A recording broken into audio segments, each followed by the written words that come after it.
Mwizina rya Yesu Kristo umwami n'umukiza wacu, muraho neza mwese bavandimwe dusangiye ubwami bw'Imana. Mbere yuko dusangira ijambo ry'uyu munsi icyumweru cy'amashami, reka tubanze dusenge Imana. Imana Data twese uri mu ijuru, mwizina rya Yesu Kristo umwami n'umukiza wacu, ushima Imana yuko duhaye uyu munsi, ushimira uyu munsi mwiza wongeye kandi kutugabira mu buzima bwacu, tukaba tunezerewe kandi Imana dufite n'umwanya wo kumva ijambo ryawe, dufite umwanya wo kuganira nawe mwami, kandi twizeye ko twumva kandi natwe tukakumva. Ngwino uganire natwe muri iri jambo, kandi imitima yacu wongere kandi uyinezeze. Ndasengera buri muntu wese wumva iri jambo kugira ngo uganire nawe, umutima wongere kandi usubizwe mu intege. Mu izina rya Yesu Kristo umwami n'umukiza wacu, amen. Bavandimwe, uyu munsi ni umunsi w'ibyishimo ku itorero ryose ku isi. Iki cyumweru nk'uko twabibabwiye ku cyumweru gishize, ndetse twakomeje tubibabwira kandi namwe n'ubundi mubizi, n'icyumweru itorero ryitwa n'icyumweru cy'amashami. Umunsi itorero ryose twibuka umunsi Yesu yinjiye Yerusalemu, kandi arirwo rugendo rwa nyuma, hasigaye iminsi 5 gusa kugira ngo afatwe, abambwe, apfe, ahambwe, ariko ku munsi wa gatatu azuke mu bapfuye. Iki cyumweru twizihiza umunsi mukuru w'amashami. Ku cyumweru gitaha tuzaba dufite umunsi mwiza, umunsi wo kunesha ku mwami wacu Yesu Kristo, ari wo munsi wa Pasika. Itorero ryose ryo mu isi rizaba ryishimiye. Reka dusome ijambo ry'Imana dusanga mu butumwa bwiza uko bwanditswe na Luka. Turasoma Luka igice cya 19 umurongo wa 29, turakomeza turi bugere ku murongo wa 46. Ageze bugufi bw'i Betifage n'i Betaniya ku musozi witwa Elayono, atuma 2 bo mu bigishwa be ati, mujye mu kirorero kiri imbere yanyu, nimwinjiramo muri bubone icyana cy'indogobe kiziritse, kitigeze guheka umuntu. Nuko mukiziture mukizane, kandi ntihagira umuntu ubabaza ati, murakiziturira iki? Mumubwire mutya muti, databuja ni we ugishaka. Izo ntumwa ziragenda zibisanga nk'uko yazibwiye. Bakizitura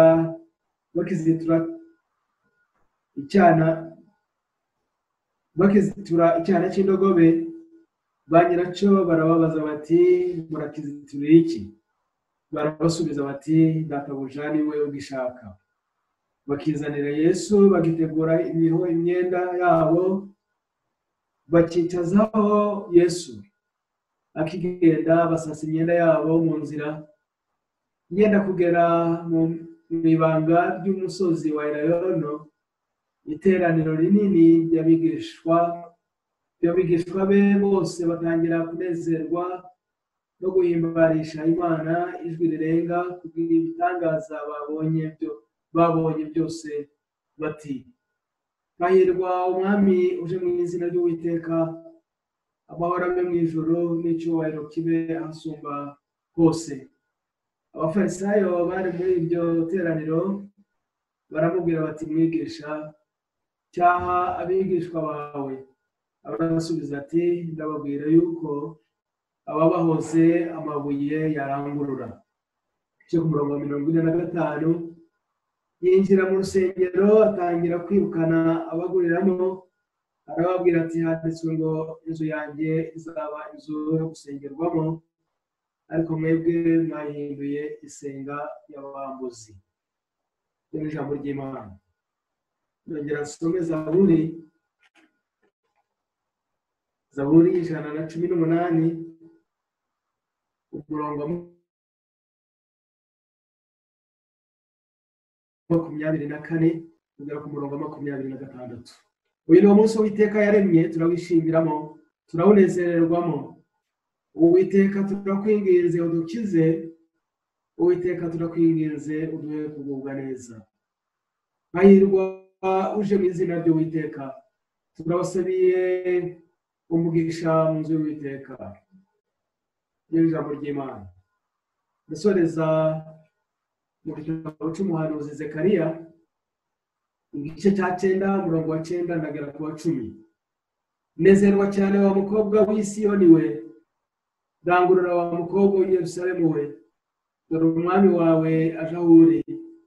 Niwe mukiranutsi kandi azanye agakiza, yicishe bugufi, agendera ku ndogobe ndetse no ku cyana cyayo. Efurayimu nzahakura amagare, ni Yerusalemu nzahakura amafarashi, n'imiheto y'intambara izahashyira. Azabwira amahanga y'amahoro, kandi ubwami bwe buzahera ku nyanja bugere ku yindi, buzahera no ku ruzi bugere no ku mpera y'isi. Haleluya. Uyu munsi ni umunsi w'ibyishimo.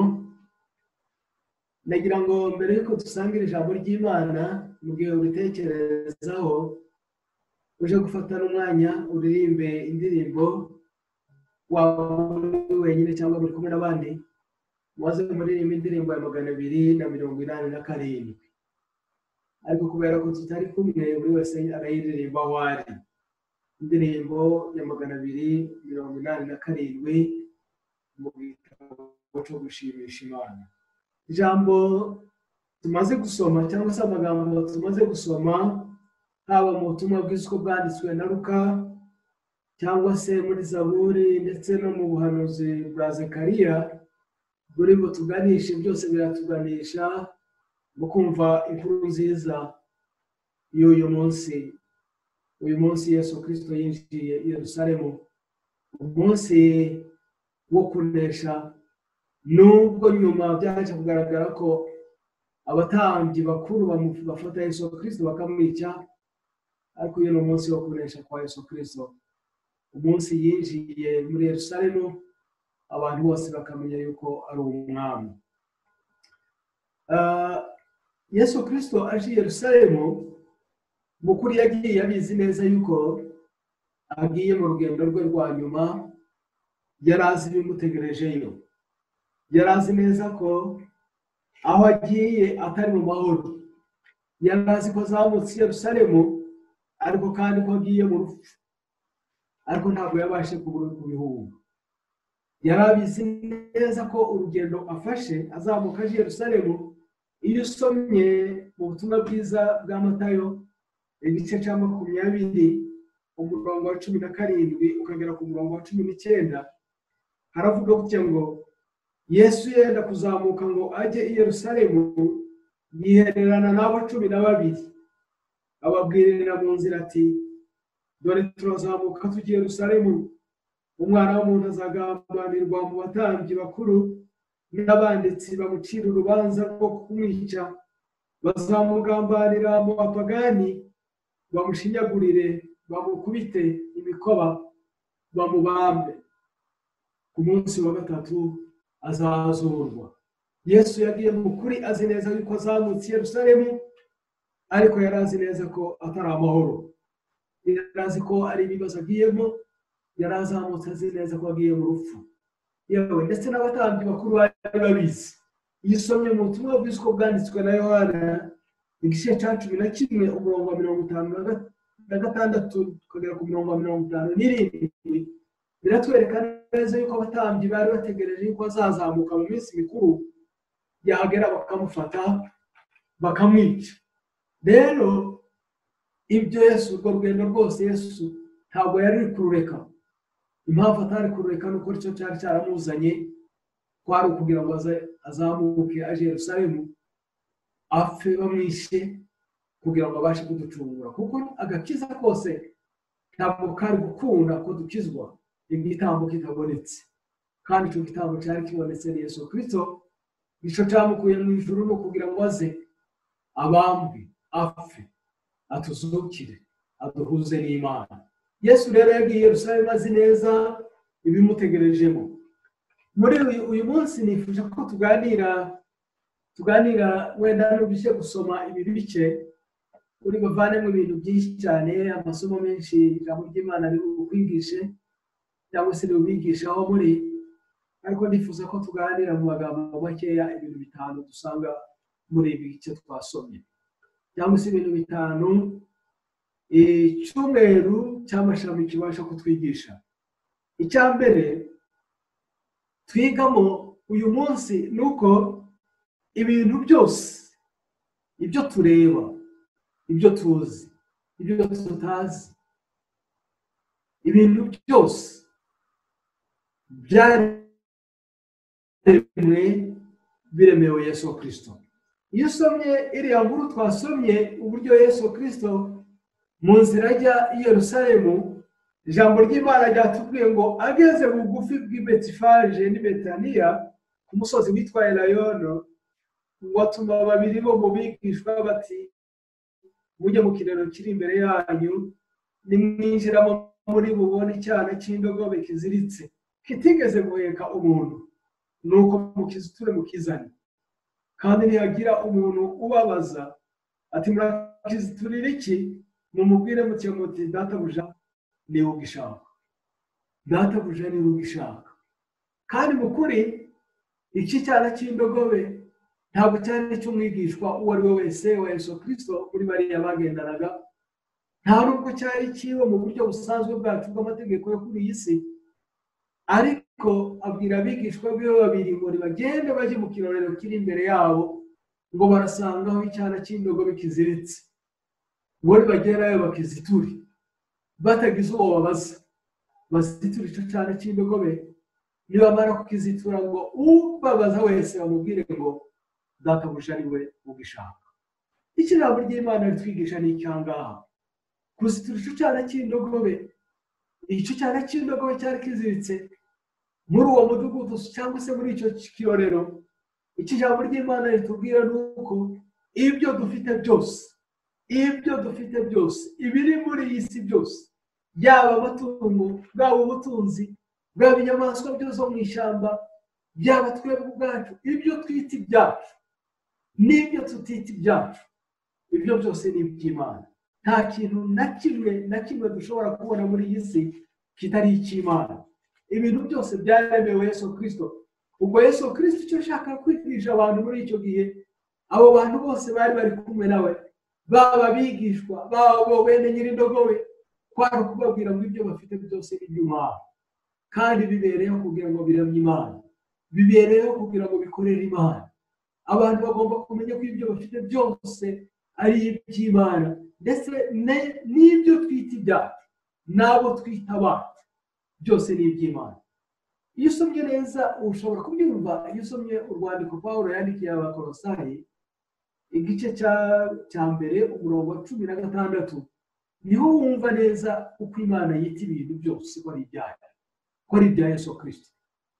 Yaba wowe, yaba jyewe, yaba ibyo dufite, yaba ibyo tureba, yaba imisozi n'imigezi n'inyanja n'ibiti n'ibimera n'ibihumeka byose, ibyo bintu byose byaremewe Imana, kandi bibereyeho guhimbaza Imana, kandi bibereyeho kuramya Imana, kandi bibereyeho gukorera Imana.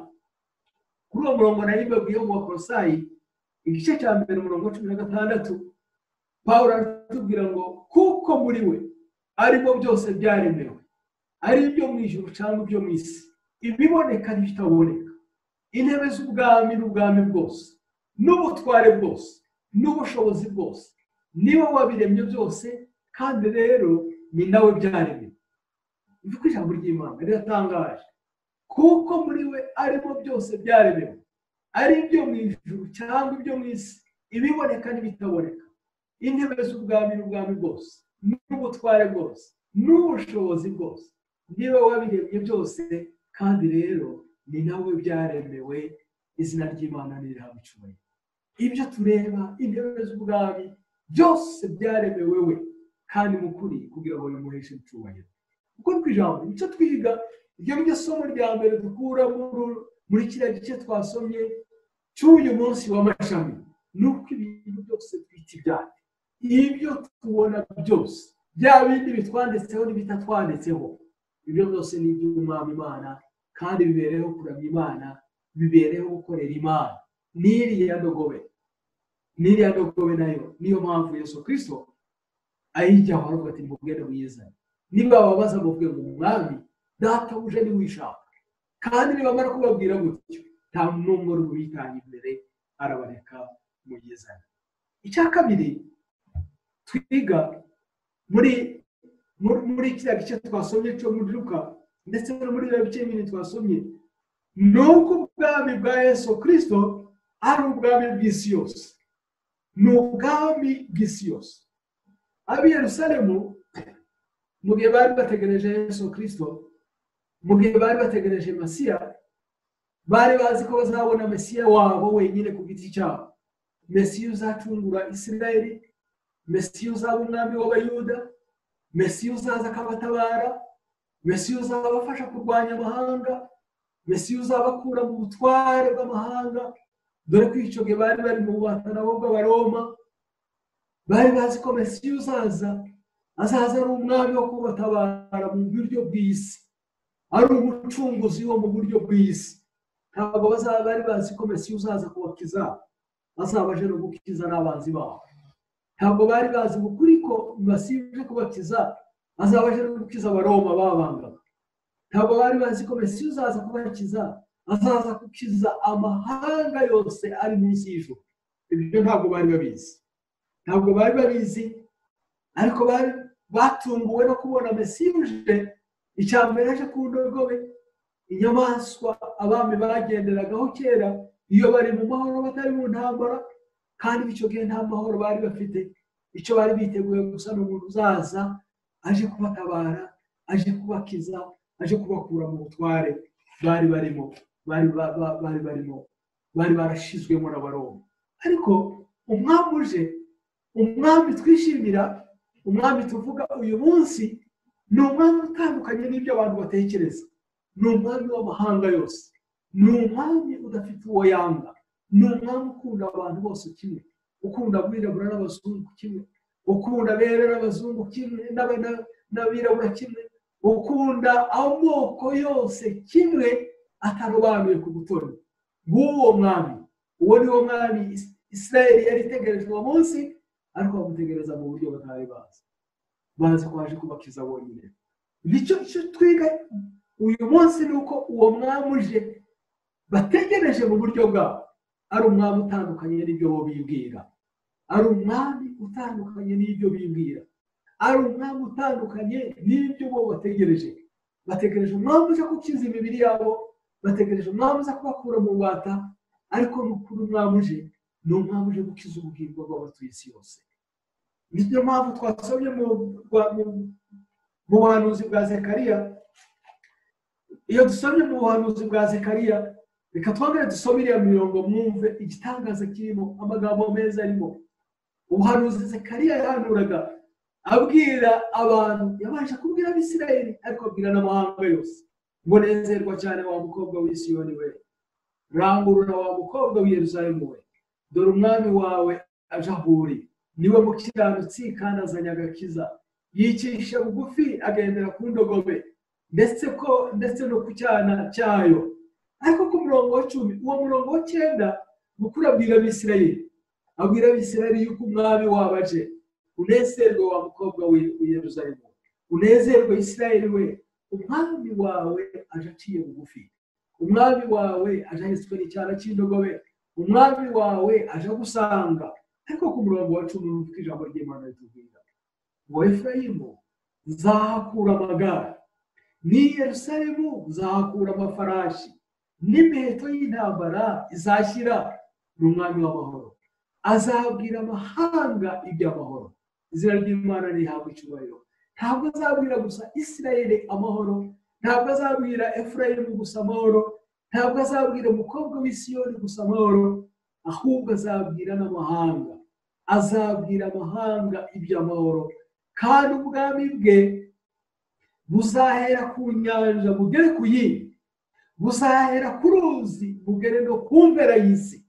Nguwo mwami tugomba kwishimira. Ni umwami utanga amahoro muri Isirayeli, ariko kandi ni umwami ubwira amahanga, natwe turimo. ni umwami uduha amahoro, ni umwami uje kubwira abantu bose iby'amahoro, kuko azanye amahoro aho inyanja ihera ndetse akagera no ku yindi, akabwira amahoro aho uruzi ruhera ariko akagera no ku mpera y'isi, akabwira abaremwe bose, akabwira abatuye imigabane yose, akabwira abamuzi ndetse n'abataramumenya, akabwira ati dore umwami araje kandi ni umwami wacu twese, ni umwami uduha amahoro, ni umwami w'amahoro utanga amahoro mu buryo bwose bungana, udafite ubwoko bumwe aho amahoro ngo yibaba ubundi bwoko amahoro, ni umwami ukunda abantu bose kimwe. Nguyu mwami turimo twishimira uyu munsi. Uyu munsi w'amashami rero ni inkuru nziza ku mahanga, umunsi natwe twumvise inkuru nziza yuko umwami uje atari gukiza gusa Isirayeli, yakiza Isirayeli we yonyine, ubu twebwe tuba turi hehe? Ariko niyo mpamvu twebwe twagombye kuririmba, twebwe abanyamahanga tukaririmba tukanezerwa yuko inkuru nziza yaje kuba Isirayeli, ariko natwe kandi tugeraho. Ntabwo inkuru nziza ni uyu munsi w'amashami, ni umunsi mwiza, ni umunsi w'amahoro, umunsi tugomba kunezerwamo, ni umwami utandukanye n'abandi bantu bose. Ndetse ahubwo ikindi gikomeye cyane dusomye hariya muri buriya buhanuzi ndetse no mu butumwa bwiza, uyu mwami utanga amahoro ni n'umwami uduha ibidutunga, ariko kandi ni n'umwami ubasha kutugira umukumbi umwe, ni umwami utugira umukumbi umwe, ni umwami tunezerwa yuko ab'isi bose abagira umukumbi umwe, akadushyira mu bwami bwiwe twese tukisanga turi abana b'Imana. Niyo mpamvu itorero rya Kristo, twaba twebwe itorero riri mu Rwanda n'itorero riri mu bindi bihugu, twese burya turi mu bwami bumwe, turi mu Mana imwe, turi mu muryango umwe, turi abana b'umwami umwe. Niyo mpamvu ikibabaje itorero ryo mu Rwanda cyagombye kubabaza n'itorero ryo mu kindi gihugu. Ikibabaje itorero ryo mu kindi gihugu natwe cyagombye kutubabaza, kuko twese umwami winjiye Yerusalemu uwo munsi, umwami wamanutse akaje Yerusalemu, azamutse akaje Yerusalemu, akazamuka ndetse akemera no kubambwa, ni umwami waje kuduhuza, akaduha kuba mu bwami twese turi ubwoko bumwe. Iyo usomye ubutumwa bwiza uko bwanditswe na Yohana igice cya 10 umurongo wa 14 ukagera ku murongo wa 16 urabyumva neza. Nuko avuga ngo njye mwungeri mwiza, ngo kandi menye izanjye zikamenya, ngo nk'uko data amenya nanjye nkabumenya, kandi mfite intama zanjye. Umurongo wa 16 tukavuga ngo ukavuga ngo mfite n'izindi ntama zitari izo muri uru rugo, nazo nkwiriye kuzizana, zizumva ijwi ryanjye kandi zizaba umukumbi umwe, zigire umwungeri umwe. Haleluya! Zizumva ijwi ryanjye, zibe mu rwuri rumwe, zigire umwungeri umwe. Yesu Kristo wari winjiye i Yerusalemu, Yesu Kristo washagawe n'abantu benshi bamuririmbira, ari umwami wacu, ni umwami utandukanye n'abandi bantu.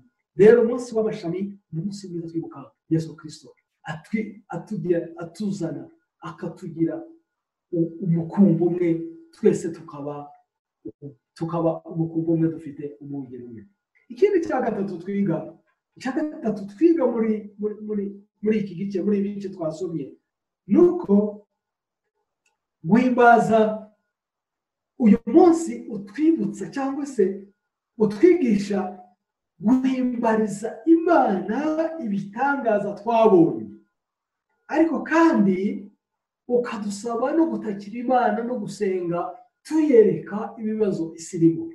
Icyo ni cya gatatu, guhimbariza Imana ibitangaza twabonye, biriya byose Imana yatweretse nk'itorero ryayo.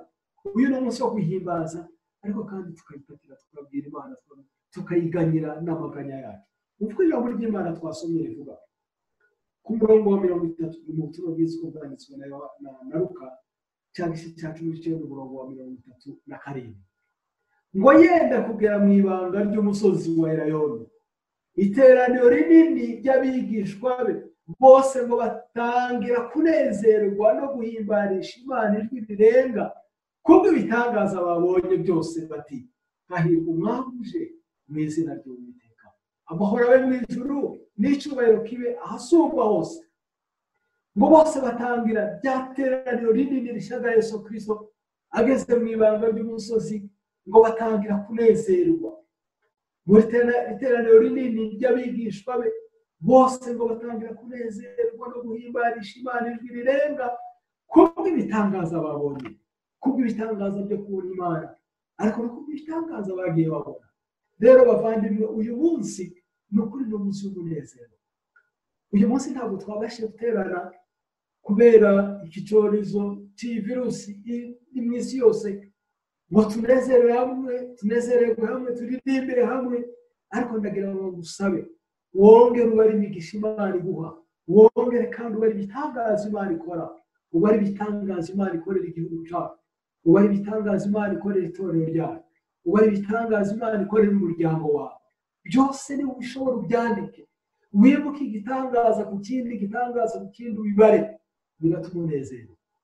Natwe turaba nk'abariya bigishwa biwe ngo rya teraniro rinini, wenda nk'uru uri wenyine cyangwa muri bakeya cyangwa muri uyu muryango cyangwa muri itsinda ry'abantu batoya, ariko natwe dushobora kunezerwa tukanafatanya n'abariya bigishwa biwe ngo batangiye guhimbarisha Imana ijwi rirenga, ngo kubwo ibitangaza babonye byose, ngo bakavuga ngo hahirwa umwami uje mu izina ry'Uwiteka, ngo amahoro abe mu ijuru, ngo n'icyubahiro kibe ahasumba byose.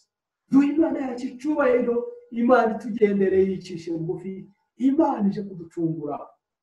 Kubera ko wenda tumaze igihe mu gakiza, hari igihe tujya tubona ko ari ibintu byoroshye, tukabona ko ari ibintu byoroshye, ariko twagombye kujya twibuka agakiza ko ari agakiza gahenda, ari agakiza katumye Yesu Kristo ava mu ijuru.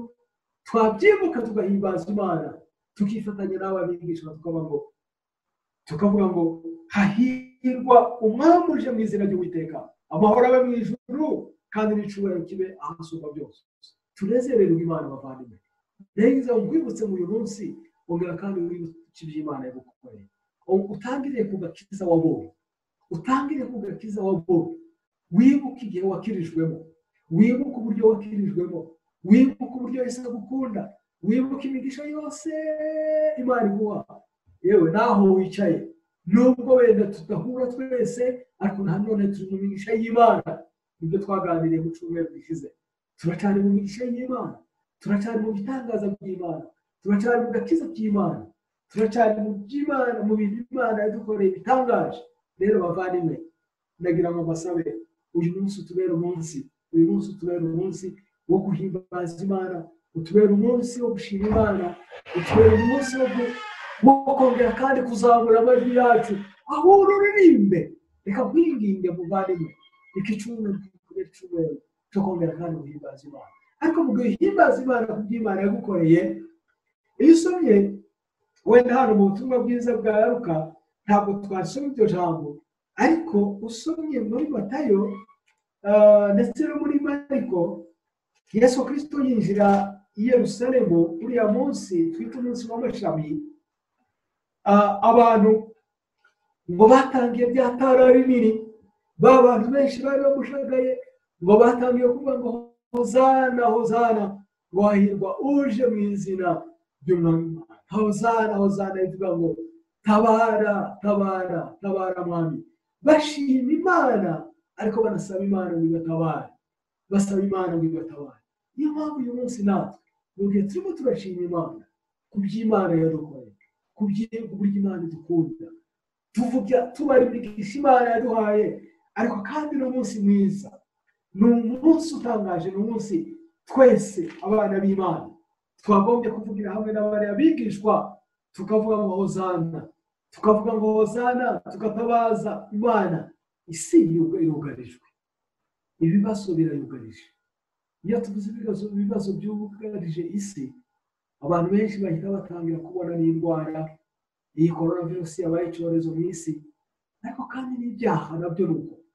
Isi yugarijwe n'ibyaha, ubugome buragwiriye ahantu henshi, isi iri mu byaha bikomeye cyane, isi irimo irakorerwa n'ibyaha, isi irimo ibyorezo by'indwara, isi irimo akarengane, isi irimo ibibazo byinshi. Itorero ry'Imana uyu munsi twagombye kuba dupfukamye twese abatuye isi, itorero ry'Imana, tukavugira hamwe tukavuga ngo tabara, tukavuga ngo tabara, tugatabaza Imana.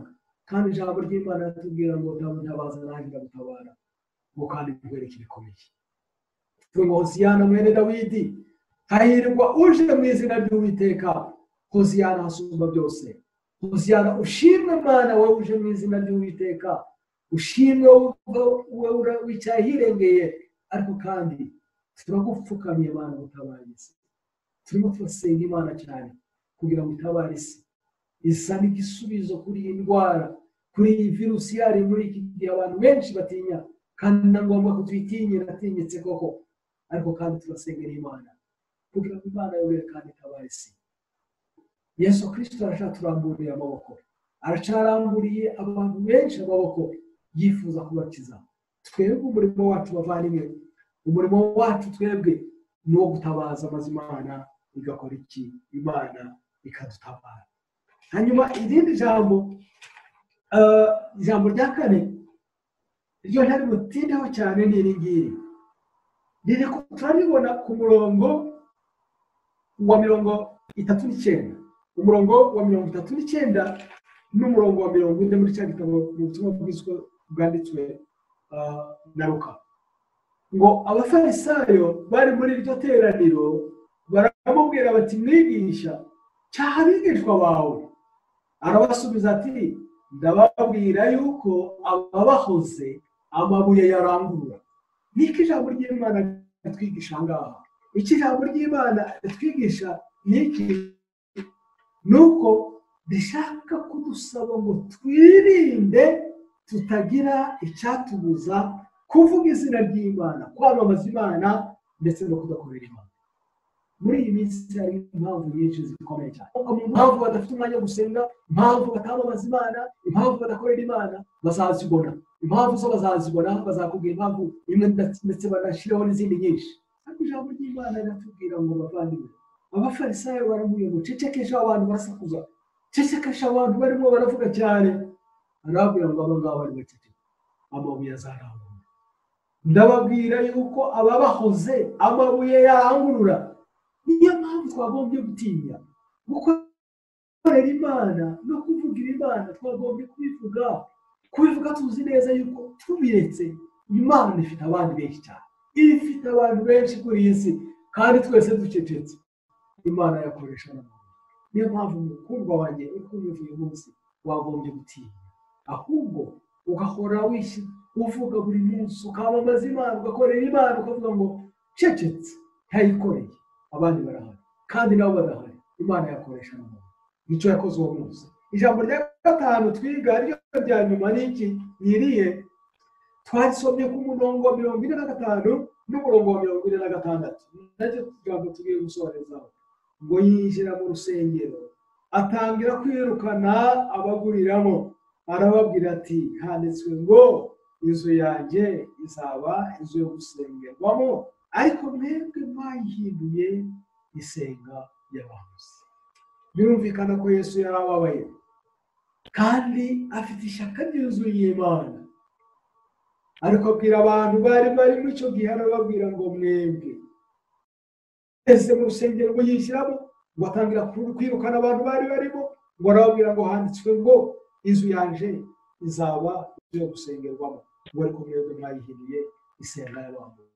Uyu munsi mbirisha mu mutima wacu, imitima yacu ni bwo buturo bwa mbere kw'Imana. Imana itabashaka no kubonamo ibindi twashize bitishimira. Iyi bibonye warabishizemo, irakubwira ngo inzu yanje wahinduye isenga y'abahuzi. Ntabwo ari imitima yacu, ariko no mu itorero ry'Imana. Bavandimwe, tugire ishyaka ry'inzu y'Imana, tugire ishyaka yo gukora imirimo myiza, tugire ishyaka yo gutunga imitima iboneye, tugire ishyaka yo gutunga imitima inezererwa Imana n'iyi Imana inezererwa, kandi tugire n'ishyaka ryo gukora imirimo myiza, kandi tugire ishyaka yo gukora ibyo Imana ishaka n'ibikunda. Kuko icyo Imana yanga ni iki? Ni uko mu buturo bwayo bwera, ariyo mu mitima yacu, ariyo mu nsengero zacu, ari aho turi hose kuko burya naho nahaye iyi Imana iharebye igasanga turimo turahakoresha icyo hatagenewe tukagikora ahantu Imana imitima yacu tukayikoresha icyo Imana itagenewe, imibiri yacu tukayikoresha iby'Imana itageneye, amatorero yacu tukayikoresha iby'Imana itabigeneye. Imana irababara. Niyo mpamvu mu kuri uyu munsi ukwigisha iki? Kugira ishyaka ry'imirimo myiza, ishyaka yo gukora ibyiza, ishyaka ry'imirimo myiza muri wowe ubwawe no mu itorero ryawe n'aho uri hose. Imana iguhe umugisha cyane kandi ikugirire neza. Uyu munsi ukubere umunsi mwiza, uyu munsi ukubere uwo kongera kandi gufata ubuzima bwiza, uwo kongera kandi gutera intambwe nziza muri Yesu Kristo. Kandi Imana iguhe umugisha. Tugiye gusenga ariko tutarasenga nagira ngo nkurarikire nanone kumenya yuko uyu munsi iki cyumweru cy'amashami ni icyumweru gitangira icyumweru cyera ndetse nawe kibanziriza na Pasika.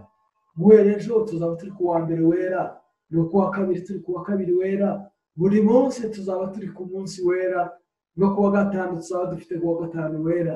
Ndabararikira rwose kugira ngo dusangira ijambo ry'Imana kandi twese dukomeze tube mu mwuka umwe, aho turi hatandukanye dukomeze tube mu mwuka umwe kugeza ku cyumweru aho tuzaba turimo turizihiza intsinzi y'umwami wacu Yesu Kristo azi ubwo yazukaga mu bapfuye natwe akatuneshereza. Imana igumugisha. Reka dufatanye gusenga. Mana data twese uri mu ijuru, Mana nziza kandi Mana nkuru, ushime ko waje mu isi kugira ngo natwe tukubone, waje mu isi kugira ngo twese abari turi isi utubere umwami, udutabare, udukize, uduhe ubugingo buhoraho. Mwami, uko abigishwa bawe bakunezerewe natwe duhe kunezererwa, ariko cyane turusheho kunezererwa Mwami Imana, twibuke imirimo wadukoreye ariko kandi tukora n'ibiri imbere Mwami. Tukwinginga kugira ngo udutabare n'isi, udukize Mwami Imana n'iyi virusi iri mu isi yose iteye abantu bose ubwoba. Ni wowe wenyine ufite igisubizo kandi ni wowe wenyine ufite imbaraga. Komeza buri muntu wese data twese uri mu ijuru, ukize abarwaye kandi urindire abandi bose Mwami. Uturindire n'igihugu, uturindire n'itorero, uturindire n'imiryango, twese ukomeze kuduha amahoro kandi ukomeze kutwigisha. Niwe mahoro yacu Mana, mu izina risumba andi mazina yose, izina rya Yesu Kristo umwami wacu. Amen.